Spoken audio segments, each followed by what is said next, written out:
Welcome to the Cup of Nurses podcast. What's up, guys? Welcome to Cup of Nurses podcast. We are hosts Matt Trautrick and Peter Fernandera. How are you guys doing today? Cup of Nurses podcast is a podcast where we tackle health news and current nursing events one conversation at a time. Today's conversation is going to be about the gut microbe, and there's a correlation between fibromyalgia and the different microbes that are affecting the gut. And also today we're going to talk about nurse burnout and how to cope with the stress that is involved with burning out and seeing death and everything, right? Yeah, majority like seeing death because sometimes as nurses we do see a lot of that in hospital. We get some hard months where the census is real high and just things are not working out. People are just real sick. You want to start us off with the gut health? Especially with the flu season. Mm-hmm. Yeah. Before we get into the gut health, guys, whoever subscribes, listens, thank you guys. You guys are great. We hit 2K downloads last month, so we're growing steadily. Yeah, Facebook group's up and running. We're going to post more often than we do now. Just got up and running last week. Yeah, so join. We talk about how to cope, memes, different kind of cool things, so you guys should check it out. So anyways, current health news. Scientists have found a correlation between the disease involving chronic pain and alteration in your gut microbes. And the disease is fibromyalgia. So fibromyalgia is often considered a disorder of basically constant pain, chronic pain, muscle tenderness, you're fatigued, you're sleepy, and you have like altered memory and mood. Yeah, that'd be really rough. Imagine having that. Yeah. Always in pain, just muscle pain. Like, is it a kind of pain where you're sore? Because that would suck. Imagine just being sore all the time. Yeah, it's like going to the gym. And these people usually kind of look more tender and more slim and things like that. So, yeah, pain is really probably associated with decreased appetite, things like that. But one thing that I found fascinating is fibromyalgia is considered a disorder. And when you look up the definition of what a disorder means, it means it's a state of confusion, disrupt systematic functioning. So my question to you is, why is the body confused? Why is the body confused from its normal homeostasis way of not being able to do a certain function, and it's kind of causing you to have muscle tenderness? Where does it go wrong? Is it genes, or I'm not sure what the exact cause is, but how does your body go from being normal, muscle growth, no pain in homeostasis, to being in pain in homeostasis? To a straight up chronic disease. And we don't have a cure for it. We usually do different things like just muscle relaxers and pain meds.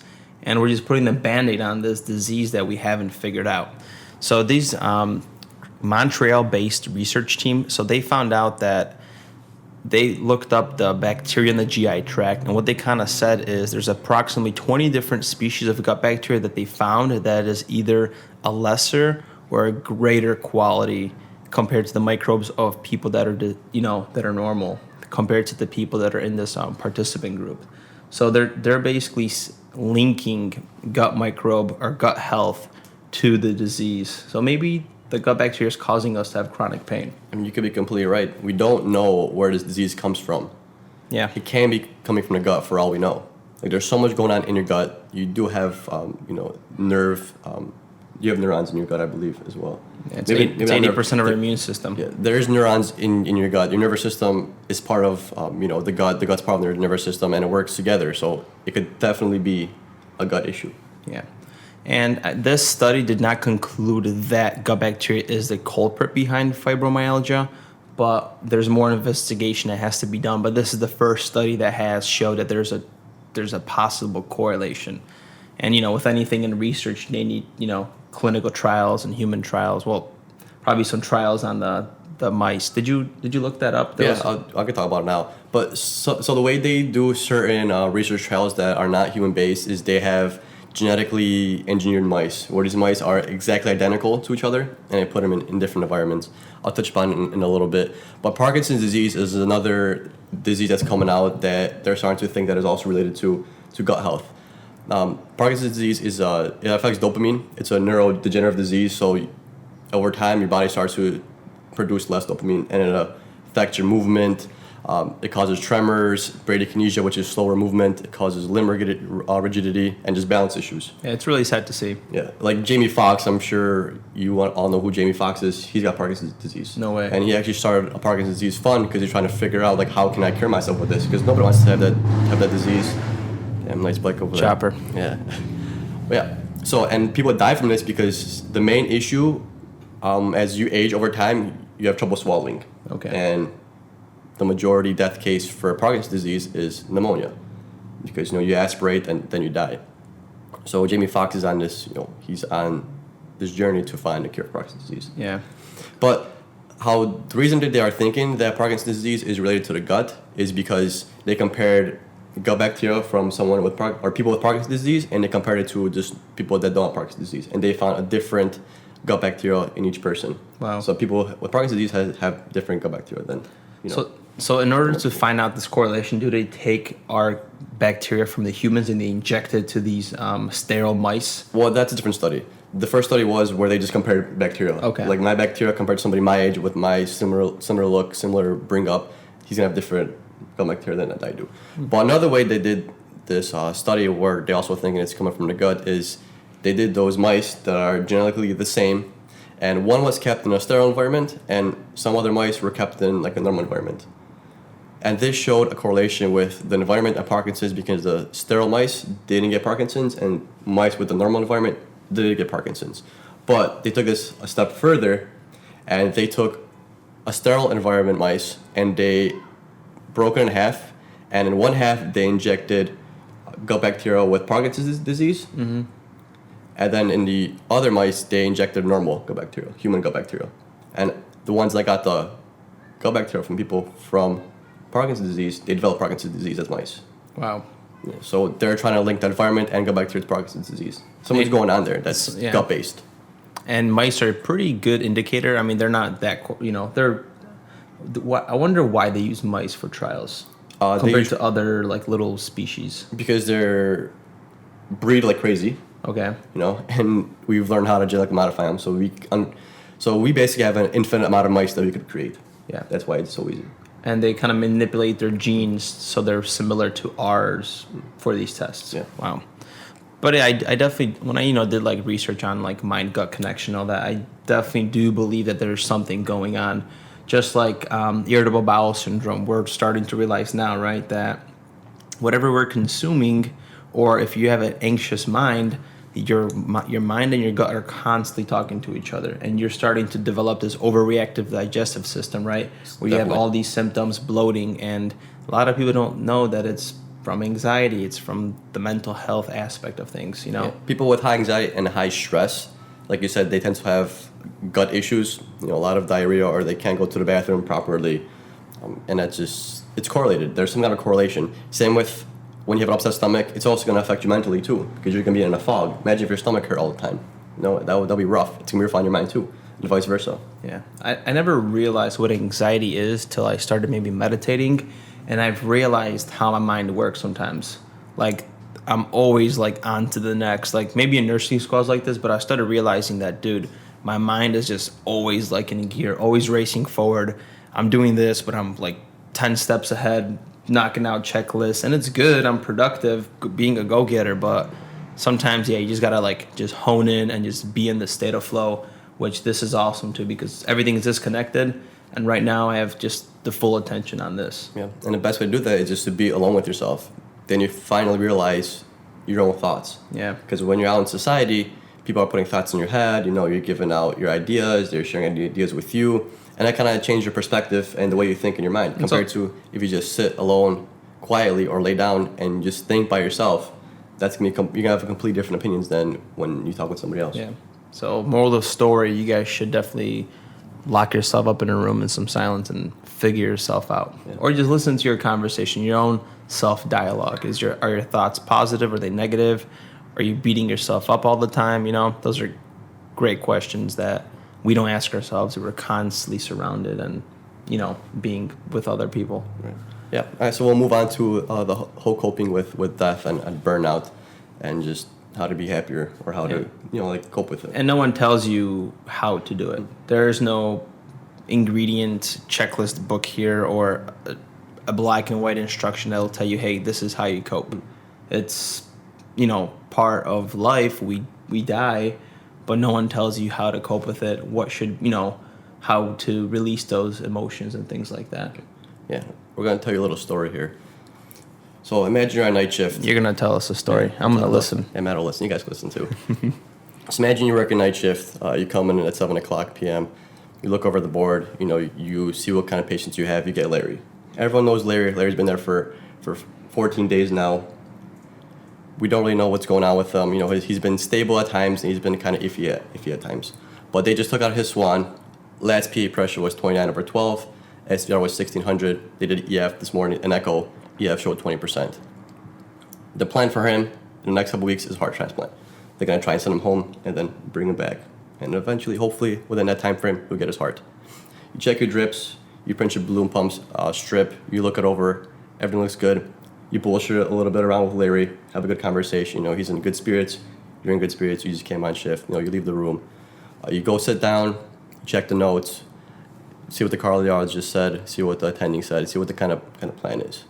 2100, you go back in, print your strip again. Larry tells you, hey, cardiologist came in during the day, and guess what? They're thinking about turning down some inotropes, decreasing the doses, and maybe even weaning the balloon pump. Okay. Which is pretty clutch. You want to wean a person from a balloon pump. You can't go home on a balloon pump, and we don't want to keep on a balloon pump forever. So you hit the 2-to-1 button, you print your strip, and you go back. You go back, sit down. 21:22. It's been like 20 minutes later.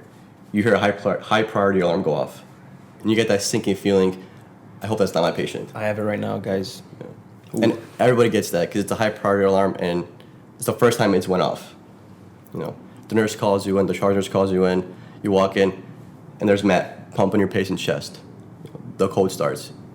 Your feet feel so heavy, it feels like you have literally cement on your legs. The little cold feeling that comes at you. You look at the time, 21:23.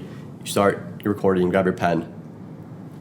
Physician comes in, you get a few epi pushes in, bicarb goes in, you got a handful of pulse checks. You look at the time again, physician says, time of death, 21:44. You look at the time, you look at the physician, you nod. Damn. Someone just went away just like that. Yeah, and it does happen that quick, and it's crazy. I actually have kind of chills. Yeah. If you guys could look at the cam here, whoever watches on YouTube, it's messed up, man. And no one tells you how to properly cope. No one tells you this is the way to do it. And I feel like, sometimes as a nurse, especially being in our early 20s, late 20s, like this is so new to you, man. You were kind of nurtured as like a in life by your parents or whatever, and school's all lovey, great, and it sucks, and then you come to work, you get your pasture NCLEX, and you're just dealing with freaking crazy shit. You're literally seeing people die, families cry, and man, it's like a bubble of negativity sometimes. There's, good days, and it's very rewarding, but usually, you have those days that it's like, wow. And I feel like we as nurses sometimes don't create like that good outlet for ourselves. And like if you look at like the world that we don't see with like energy and all the stuff that's happening, like you have like this negative emotion and something happens, and you have the aura you have in the body, and like you're consumed by this energy, and we don't have an outlet. So that negative energy is circulating in your body, and where does it usually go? I feel like usually stress, like it develops in my neck and shoulders. And that's like that outlet that's not being put out, Yeah, it could be your shoulders, your neck. You get headaches, migraines can be a result of high stress and dealing with death a lot. Now think about it, possibly gut bacteria. Yeah. Imagine how that's affecting your gut. You have that sinking feeling. Say you had a cold yesterday, mm-hmm. and you're back for the next night. You're gonna walk into work and your stomach's gonna sink a little bit. Yeah. Because you're like, shit, my patient coded yesterday. I wonder what I'm gonna get today. You're kind of uneasy for the next maybe few weeks or next couple of days. Especially if it's your first death. Yeah, because you're not sure what you're going to walk into, especially if they're occurring a lot and it's happening on your shift. Just like, man, I've been seeing colds for like 5 times this month. I'm not sure what I'm going to walk into. Is my patient next? And you're always on your toes. You're always uneasy, and it messes with your gut too. I feel like when I first started, though, I took it so personal that it did affect me, man. I had issues with it. Like, it was just like, dude, I don't want to go to work. I don't want to deal with this. And I took things personally, man. I took things home and I thought about it. I'm just like, shit, man, it sucks. And sometimes you contemplate, like, damn, this is the job, this is the career that I got into. Like, this is nursing, where, like, it's just sometimes people that are ungrateful, sometimes there are people that are grateful, and yet they don't have a chance at life. Like, the person that's being, you know, a piece of ass to you is freaking going there asking for pain meds when he's trying to, you know, take advantage of the hospital. And then you have somebody that's this amazing person that's so thankful, tells you thankful all the time, or tells you thank you all the time. Like the sweetest person, his wife or husband is amazing, and yet he doesn't have a chance at life and he's passing away when you try to do everything. It sucks, man. It does suck. It's crazy. If you're not a medical professional and you're just out there in society doing like your normal 9 to 5 or any kind of profession that's not medical, the only time you're going to experience death is with a family member or a friend. Yeah. You're not going to really see it on the streets because, you know, those things don't really happen on the streets by you. As often, yeah. And at an early age, what age do we start nursing school? What age do we start? 18. 18, exactly. So by the time you graduate, you know, you're in your young 20s, and we deal with death at such a young age. It's crazy to think about. No one's going to see more death than nurses, doctors, and medical professionals. Yeah. Before nursing school, or before becoming a nurse, the only time we've experienced death is with a family member or a friend. Now we were in a career where death is almost something that happens ordinary. Yeah. It's like part of work, man, where you talking about she looks like bad, you're putting in a concept for palliative care, which is, for people that don't know, you're just kind of end of life. All these medical interventions aren't leading to anything. Your quality of life isn't going to improve. And you're telling, hey, let's have someone come in, talk to the family, and see if they want their family member to just be comfortable, rest comfortably, and don't do any aggressive medical treatments. And it sucks when you're evaluating that, too. You're just like, this family is so hopeful. This family is, oh, my God, he's doing great. And you kind of have, like, this feeling in your head, and you're just like, you don't want to give false hope, where you're like, yeah, I don't think it's going well, man. It sucks. And damn, dude, it happens so often, man. Or that patient that's been in the hospital for, let's say, like 60 days, and he gets that trach, and he ends up leaving decannulated. Mm-hmm. You know, he ends up walking out of the hospital. It rarely happens, but does happen. And imagine seeing him back for a second time. Yeah. And the second time, he's there for another 40 days, but guess what? He walks out again. And he's there a third time. And the family is so hopeful that he'll get out of this state. But it's been now 80 days. He's been in the hospital for 80 days. Yeah. So it's his third time here. You know, he walked out of there twice. Imagine how hopeful and how strong that family is in thinking that he's going to get out that third time. Right. And I love that sometimes, to see that faith. And but you know, like, we had this patient on my old unit. We have this patient that's back again. And we know he's probably not going to walk out this time. Yeah. But that's what we said the other 2 times. But this time, I think it's definitely a lot rougher. Like, there's this phrase I always like to tell people, and it's this great book by Viktor Frankl called Man's Search for Meaning. And he talks about, he's a Holocaust survivor, and he always talks about his survival, you know, through the concentration camps. And one thing that he noticed is that people didn't, you know, pass away from lack of food, lack of water. They passed away, they died because of the lack of hope. That purpose to live, life itself just got drained out of them. And that's crazy to do, man, when you're just suffering like that. But it's an important lesson to learn with anything, man. Just like the patients that are fighting cancer or something, like, you know, mentally, when they let themselves go, they lose that hope, it just comes down with them, man. Like, you see a patient that's, for example, there was a guy that had like throat cancer and he has a trach now.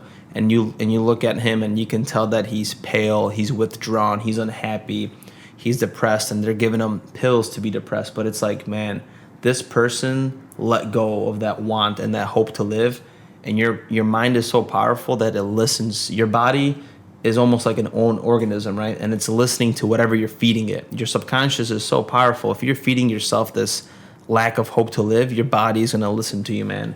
And you can spot that person that's very withdrawn and just not wanting to live anymore, man. Yeah, you could literally kill yourself with your mind.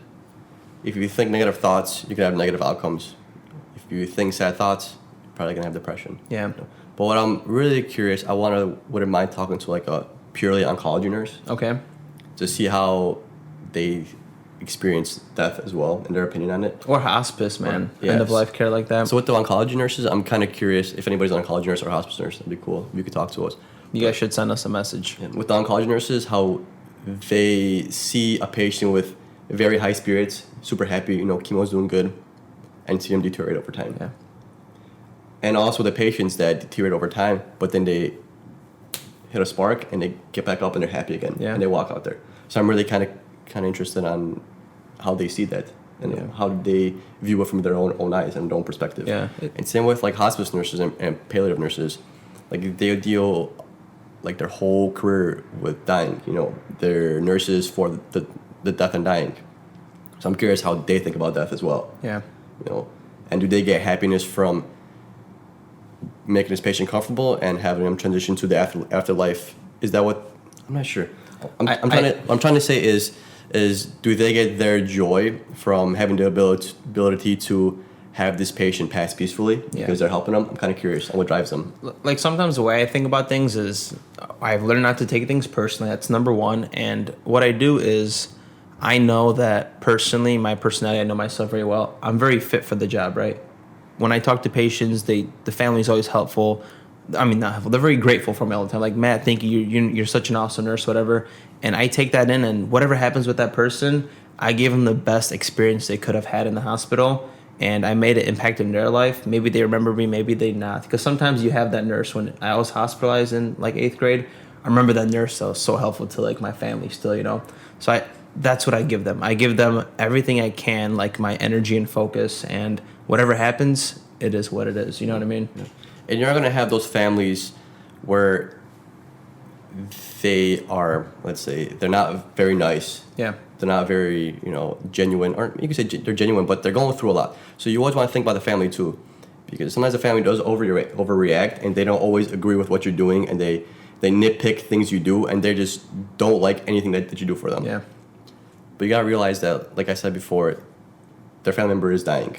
Yeah. So you got to kill them with kindness. They could be the biggest dicks in the world, but that's okay. Let them be dicks. That sounded cheesy as hell, but yeah, kill them with kindness, man. Yeah. Oh yeah, wow. No pun intended. No pun intended. But yeah, they could be the biggest dicks in the world, but they are going through a lot. Yeah. And the best feeling you get is, or one of the best feelings you get is when the families are a bunch of assholes, and then at the end of the day, they say thank you, Peter. Yeah. Because they realized what you did. You realize what you did, and they also realize what they did themselves. And then the next upcoming nurse gets a little bit more respect. Yep. So always got to be on top awesome. of yourself. Yeah. And that's the problem, because we get pushed around, man. Like, stress is only not from death and dying. We get to deal with these family dynamics, man. Sometimes you have some effed up family dynamics where the family's fighting. Like, one time I had a person that was freaking on life support, and their family, like, we have to call the cops in because you got two daughters fighting about shit. Right. Like, what's going on, man? Your mom is on life support, and you guys cannot figure each other out. Yeah. You know what I mean? It's messed up. One cool statistic here is, according to the American Nurse Association, 8% of nurses either use alcohol or drugs to cope. And I'm sure that number is a lot higher because a lot of people don't like admitting the truth. Yeah. And if you think about it, it's really easy to fall in that trap. Mm-hmm. Because when you're down, when you're sad, the easiest thing for you to get a hold of is some kind of a drug or alcohol. Yeah. Because that provides a quick dopamine rush. Like our molecule on our couple nurses' shirts right here. Just dopamine right there. Here. Yeah, that's the same mistake. But yeah, that's the easiest thing to reach for because it's so quick acting, but it's also short term. Yep. You could always keep using it over and over and over again. It's so excessively available. You go to a store, you grab alcohol. You go to a Jewel, you go to a corner store right by us, you get alcohol. Drugs, you're pushing drugs your whole career. Yeah. And sometimes you wonder, how does that feel, huh? Yeah, and when you really think about it, it's super easy to get away with drugs in a hospital. You can, yeah. It's one of the easiest things to do. No matter how much checks they do, no matter how many times you gotta scan your finger or scan a patient, there's always gonna be loopholes. People are always gonna take drugs. There's loopholes. Yeah. And it's so much easier to get that little dopamine rush than actually talk to somebody. Yeah. And then what happens? You build tolerance. You need more of that Dilaudid. You need more of that alcohol. Yep. And you're just putting Band-Aids and Band-Aids and Band-Aids, but you're still bleeding and bleeding and bleeding, or at some point you're not going to stop the bleeding. Yeah, I think that's pharmaceutical company. That's healthcare in a nutshell, is putting Band-Aids on things, and it's not solving issues as a whole. Just, there's some, medical interventions that are necessary and life-saving, yeah.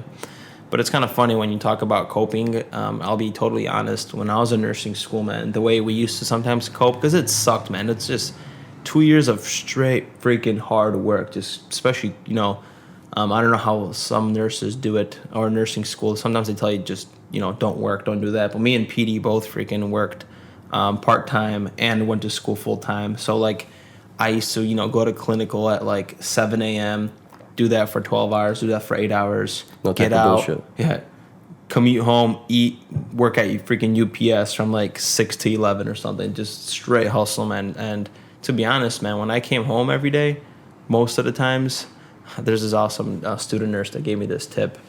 Have a nice cold beer, take a nice warm shower, sip on the beer while you're taking a shower, and it mellows you out so much you just kind of sleep like a baby. Right. Yeah, I did the same thing. I had like a strict thing of getting done with clinicals, getting done with school, getting out of work, going to the gym, cold shower, and then a beer at the end of the day. And that was my routine for like 2 years of nursing school. And I mean, it worked. Was the best one? No, but I also knew my limits and I knew how much alcohol to consume. Yeah. You could buy alcohol. Alcohol's not the worst thing in the world for you. It just depends how you consume it. Yeah, moderation. Same Even with though sugar. it's pretty bad. But Yeah, same with sugar. You could either have a half a pie or a quarter of a pie. I'm saying that because we had a quarter of a pie each yesterday.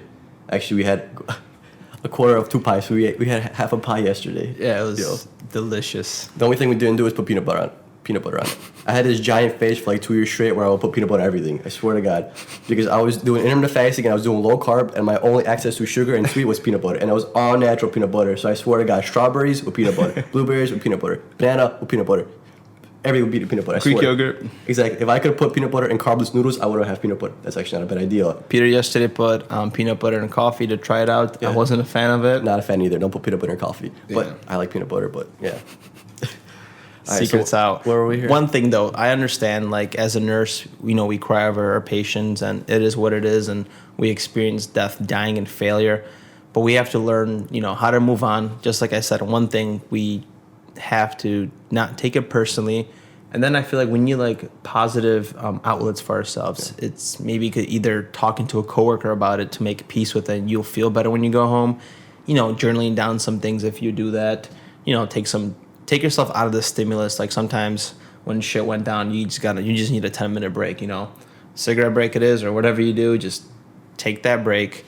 And even like outside of work, like don't dwell on it. Don't think about things. Like you need that disconnect from the hospital life because it is so mentally and physically and emotionally taxing.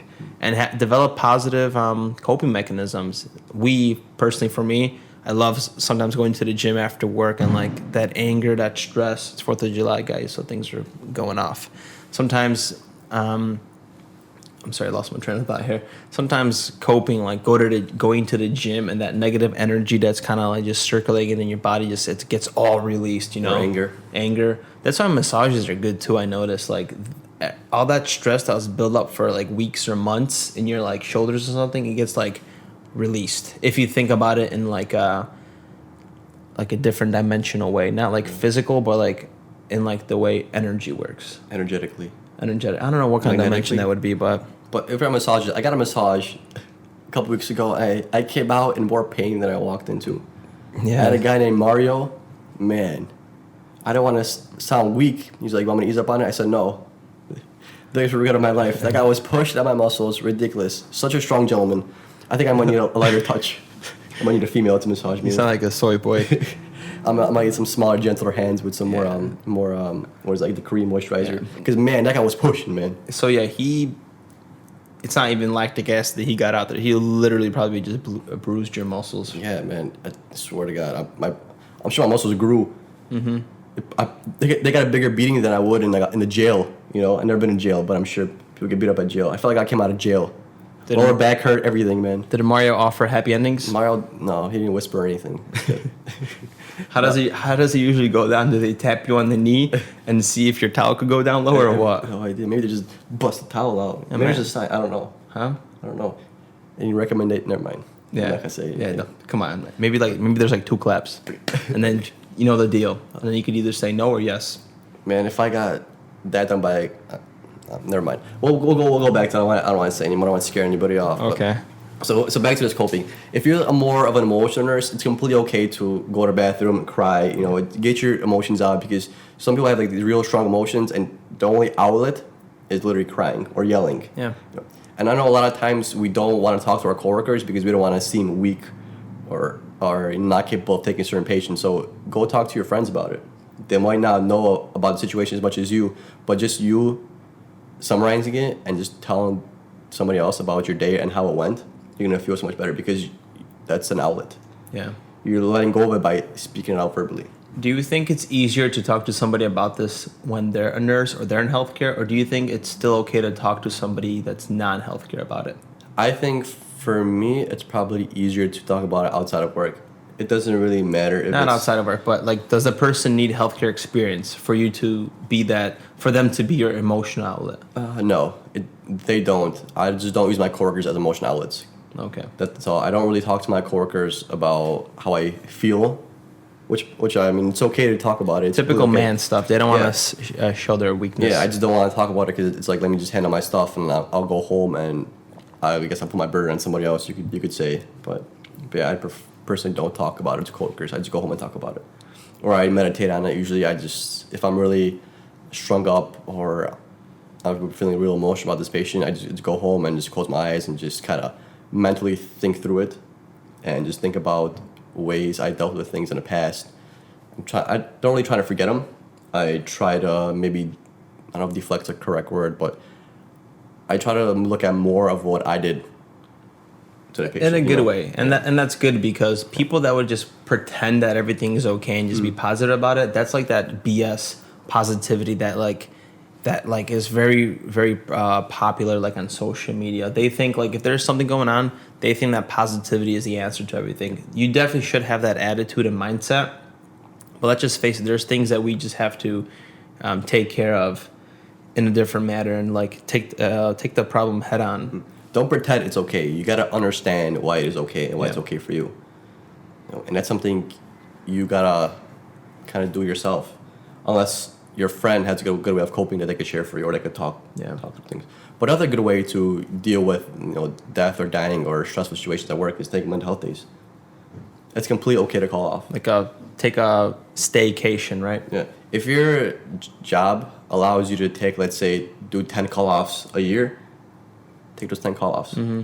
Like I'm telling you, do those call-offs, because we need mental health days, and there's nothing better than coming back refreshed. You have less stress, and it just makes work so much better. Yeah. Because then burnout kicks in. It's okay to take let's say you have 10. Take one a month. You got 10 of them. Why don't you use them up? I agree. Mm-hmm. I think this kind of summarizes the episode here. Yeah.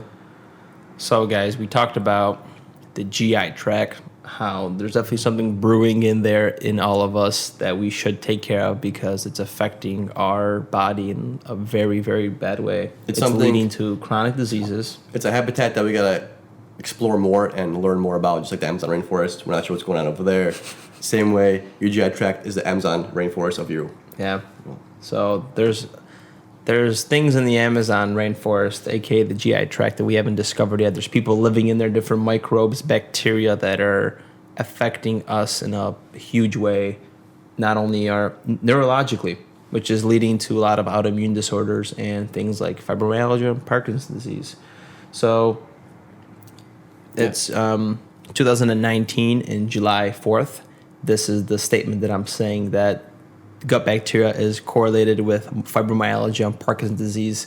I'm using this as reference for in the future. If this study comes out, it's correct. Basically, I told you guys so. You guys didn't listen. So this is the benefit of listening to the podcast, that you guys get this exclusive info. Yep. And we also talked about how to deal with death and dying. 2 best ways to cope: find a healthy outlet. Talk to somebody, cry, do what you got to do. Don't do drugs. Drugs, remember, are short term and they're quick acting. You don't want to be dependent on those. You want to be dependent on somebody that you could talk to. It's okay doing it once in a while, but don't make it a habit. Yeah. Take mental health days. Use up all 10 of those bad boys. They're there. Use them. They're in your contract. They're in your policy. You can do 10 of them. Yep. 12, whatever. Do them. I think that's amazing advice. Check us out on YouTube. Subscribe. Share with your friends. We are growing and we want to spread in a natural, organic way. Like the rainforest. Love you guys. Take care. Keep it with Oakland. Check out the Facebook group.